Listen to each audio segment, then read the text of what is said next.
Hey guys, so I want to ask you if you remember this picture right here. In this picture, Gypsy and her mother lived in the Habitat for Humanity pink house, and Gypsy was donated a homemade dollhouse that was made by hand by Dr. Richard Gebkin. I think that's his last name. I hope I said it correctly. From my understanding, he is a professor slash doctor at a school, and him and his students took weeks to build this. Not only that, but they wanted to donate it to someone very special. They worked hours on end trying to make this dollhouse perfect for the perfect person.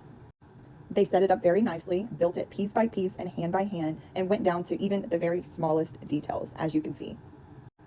So with all that being said and everything I've told you so far, somebody in the past came in to Blind Community Thrift Store and donated that dollhouse.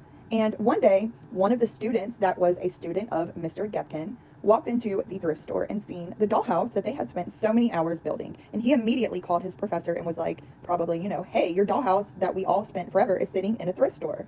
Why don't you come take a look? So he drives over there and he comes and looks and he asked to speak to a manager. And when he spoke to that manager, I'm assuming he told the story because that dollhouse was in fact donated to Gypsy Rose Blanchard for free.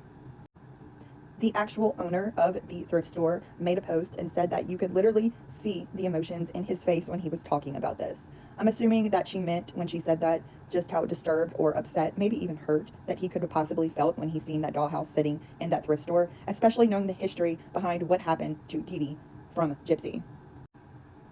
The thrift store offered to give it back to him, but he did not want to just walk out of there and take it. So he offered to pay them $100 for it, as it was for sale for $100. As you can see behind me on the sign, it says home for sale, $100. They didn't want to charge him, but from my understanding, he still ended up giving them the $100. And he took it.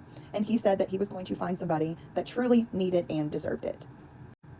So once again, Gypsy, all the people that have donated trips, gifts, money, whatever, to you and your mom, not saying your mom was perfect, but you knew exactly what you were doing. And for you to come on the internet and act like, oh my God, I didn't know I was cash cow and this, that, and the other.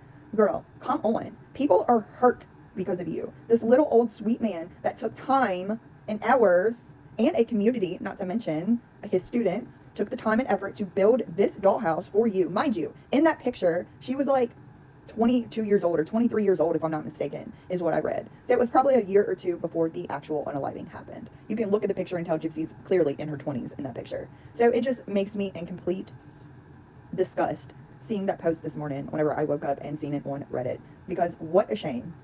If I were you, Gypsy, I would be making so many donations and trying to pay back all these people that I hurt on my way of destruction that you caused. Not to mention you took a life. But the least you could do is pay people back. Donate. Go work at a food bank. Do something. Instead, you spent all your money and now you're claiming to be a broke single mom.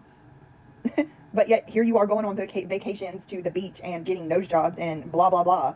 Like, girl, come on. Do something good in the world and maybe people wouldn't have something horrible to say about you all the time.